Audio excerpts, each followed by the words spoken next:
To save the global economy, you first have to authorize a massacre. That was the paradox facing the UN Security Council on April 3rd, 2026.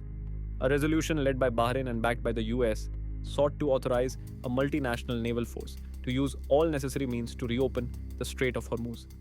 In diplomatic speak, all necessary means is a euphemism for a full scale maritime war. The West called it a rescue mission, the East called it a license for invasion. In a move that has paralyzed Western strategy, China, Russia, and France officially broke the silence procedure and triggered a definitive triple veto. China's envoy Fu Kong stood in the chamber and argued that the resolution would only legitimize indiscriminate force and spark a civilizational escalation.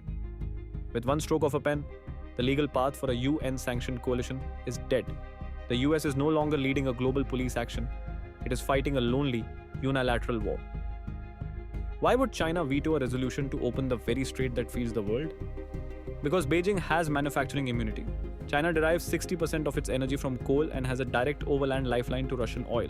Only 4% of their energy mix actually passes through Hormuz. By keeping the strait closed, China forces the rest of the world, India, Japan, and Europe, to bleed out from $150 oil, while they sit safely behind a wall of domestic coal and Russian pipelines. This veto is a burn rate multiplier. It ensures that every Tomahawk missile fired and every gallon of fuel spent is a 100% American expense.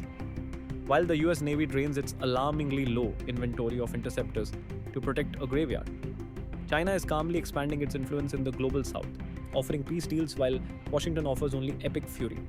They didn't just block a resolution, they blocked the superpower's exit strategy. By forcing the US to act alone, Beijing has turned the Persian Gulf into a financial black hole.